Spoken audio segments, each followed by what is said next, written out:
bien salut à tous, c'est Crazy Joe, on se retrouve pour une autre vidéo sur la bêta de The Crew. Donc qui suit directement les vidéos découvertes que j'ai faites. Donc il n'y a pas eu énormément de changements dans mes voitures ou autres. Ah, par contre il y a un peu de changement sur la map, je sais pas si vous avez vu, il y avait un peu partout des personnes qui apparaissaient juste avant. Ça devait être les différents joueurs dans les différentes parties de la bêta. Bref. Donc ce que je voudrais vous montrer, que je vous ai pas montré dans la première vidéo parce que j'ai eu un plantage. Alors c'est le car dealer, donc en gros l'endroit où vous pouvez acheter des voitures, et le centre de commandement si vous voulez. Donc on va commencer par le vendeur de voitures. Je sais pas où on est en fait, donc je vais faire un fast travel au cas où, parce que sinon peut-être que je devrais rouler longtemps. Donc nous voilà arrivés, je vais me mettre là, hop, enter. Bon, on va skip movie et on va voir qu'est-ce que on a ici. Donc ici en fait vous pouvez acheter des voitures. Donc vous allez voir que vous allez commencer ici quand vous commencez la bêta pour acheter une voiture. Comme je vous ai dit dans la première vidéo, déjà il y a 4 voitures à la base. Et là il y en a déjà un petit peu plus. Donc on va regarder qu'est-ce qu'il y a comme voiture. Et puis après on ira faire un petit tour avec l'une ou l'autre pour voir un petit peu ce qu'il y a d'intéressant. Donc tout d'abord on a une Chevrolet Camaro SS de 2010. Donc vous voyez qu'elle est full stock. Ensuite il y a des spécifications qui sont disponibles. Donc S pour street, P pour perf, C pour circuit, D pour dirt et R pour raid. Donc en gros cette voiture là peut participer à toutes les courses du jeu. Ensuite en dessous vous avez les statistiques de la voiture, la puissance, ensuite vous avez le poids, vous avez la longueur, la largeur, etc. Vous avez la hauteur aussi, la vitesse maximale, le 0 à 62, c'est-à-dire le 0 à 100. Donc là, 4 secondes 7 pour la Camaro par exemple, vous avez le coût soit en dollars on va dire, soit en CC. Alors les CC, je sais pas exactement comment on en gagne. Il y a une bougie qui traîne par terre là en plus. Donc pour l'instant, moi j'achète tout en dollars. Donc là par exemple, celle-là je pourrais pas l'acheter parce que moi j'ai que 20 155 dollars.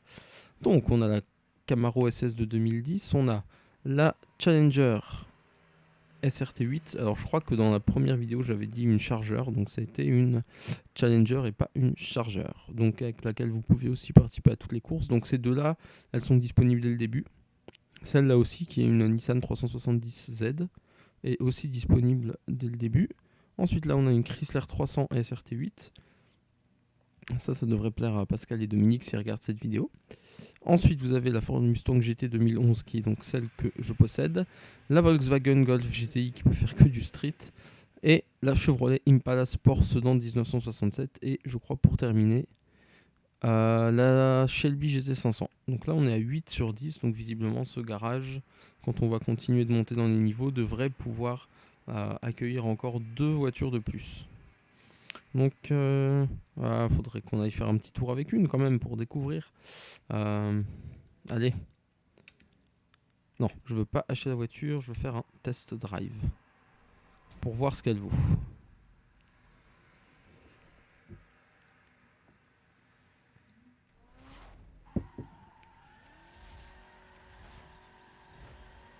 Ça permet du coup, et c'est intéressant, d'essayer les voitures avant de les acheter. Donc l'intérieur est sympa quand même.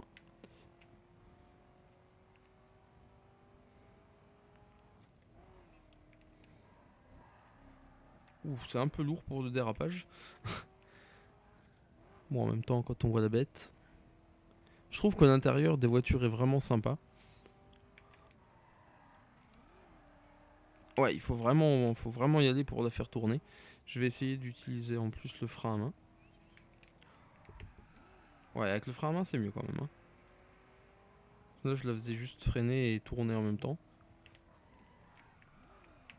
Ouais, bon, ça reste un petit peu lourd, mais c'est pas mal. La conduite est pas mal. C'est un petit peu lourd quand même aussi à la relance. Mais la voiture est pas mal, agréable quand même.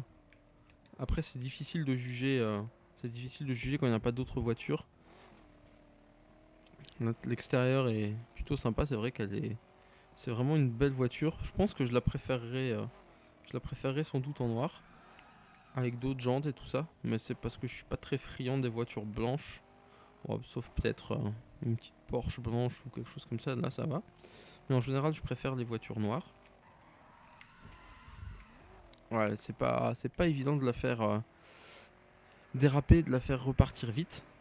Mais la voiture est sympa. Donc quand vous êtes au garage, voilà, vous pouvez tester de cette manière-là en faisant 3 tours de circuit. Vous pouvez tester les voitures que vous allez acheter. Donc ça vous permet un petit peu de voir au niveau de l'accélération, au niveau de la vitesse, de la tenue de route et tout ça. Si c'est des voitures qui peuvent vous plaire, ça permet aussi de voir si vous arrivez à bien la prendre en main.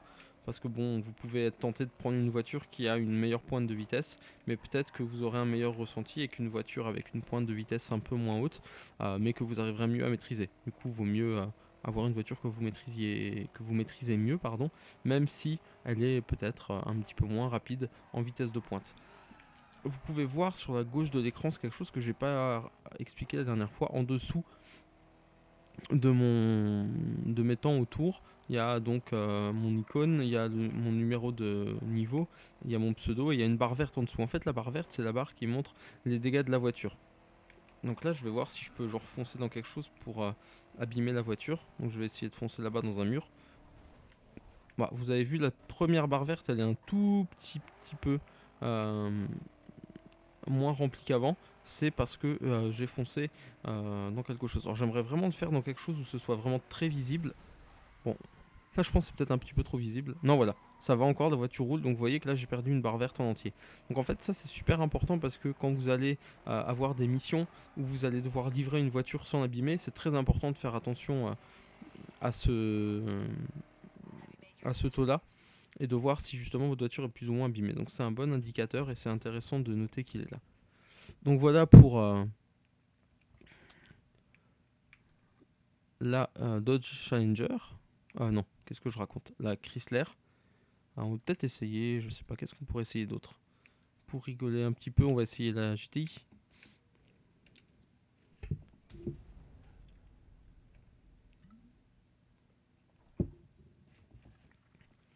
Donc voilà, quand vous êtes embauché par le FBI au début du jeu, donc je vous spoil pas trop, enfin j'essaie de pas trop vous spoiler, de toute façon ça vous risquez de le voir dans beaucoup de vidéos. Donc quand vous êtes embauché par le FBI, au départ on vous donne je crois 25 000 dollars ou quelque chose comme ça et vous avez le choix donc entre 4 voitures dans un garage comme celui qu'on a vu, dans celui qu'on a vu d'ailleurs, et vous pouvez acheter quatre, une des 4 voitures. Au fur et à mesure, vous pourrez l'améliorer. Et puis, vous pouvez aussi acheter après euh, d'autres voitures. Donc, pour l'instant, j'en ai qu'une. Donc, je sais pas comment ça se passe la sélection des voitures ni rien. Une fois qu'on en a plusieurs. Mais vu que je vais continuer à bien utiliser la démo, je pense que je pourrais vous faire d'autres vidéos et vous expliquer encore 2-3 petites choses que je suis peut-être pas en mesure de vous expliquer encore aujourd'hui. Étonnamment, la conduite de la Golf est plutôt sympa. Ça repart mieux que, euh, que la SRT8 qu'on a essayé avant. Bon, en même temps, c'est plus léger aussi. Et puis bon, c'est.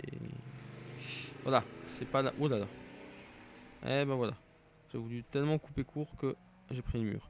C'est pas la même voiture après, c'est clair que c'est pas fait l'une et l'autre pour la même chose. Là par contre, on n'a pas de. On n'a pas de nitro, on n'a pas de boost. J'aurais bien voulu voir la pointe de vitesse qu'elle pouvait atteindre avec le boost. Donc là, la vitesse est en MPH, donc c'est la notation américaine.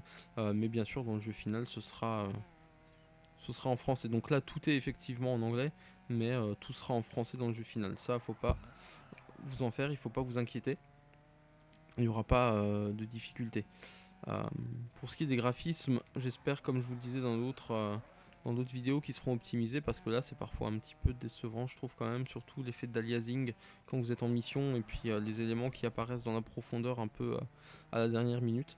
Et puis j'espère aussi qu'on aura des petits fichiers pour modifier les aspects graphiques comme sur Watch Dogs par exemple, ou certains modes comme The Worst par exemple sont vraiment des modes qui ont rendu le jeu vraiment magnifique par rapport à ce qu'il était au début. Il était déjà beau au début, notamment les effets d'eau et les effets de lumière, mais certains modes ont vraiment rendu Watch Dogs très beau. Et du coup, j'espère qu'on aura aussi la possibilité d'avoir ce genre de modif sur un jeu comme The Crew. Alors après, il faut voir la version finale pour voir comment ça rend vraiment en ultra avec une vraiment grosse machine. Moi, j'ai une machine, on va dire moyenne plus, mais faudrait voir avec une vraie grosse machine avec un i7 et une plus grosse carte graphique que la mienne. mais je pense que c'est possible quand même d'avoir de belles choses. C'est vraiment des effets de profondeur, je trouve, qui sont pas du tout jolis dans dans ce jeu. Et je trouve ça un peu dommage, parce que ça gâche un petit peu le plaisir du jeu, de, voilà, comme par exemple là en haut, de pas voir bien les éléments et tout ça. Donc après, peut-être que si j'avais tout mis en ultra, ce serait différent. Mais en ultra, il y avait des bugs, donc j'essaierai de retélécharger un pilote graphique pour voir si ça vient de là et si ça marche mieux. Mais après, c'est peut-être juste la bêta qui fait que c'est comme ça.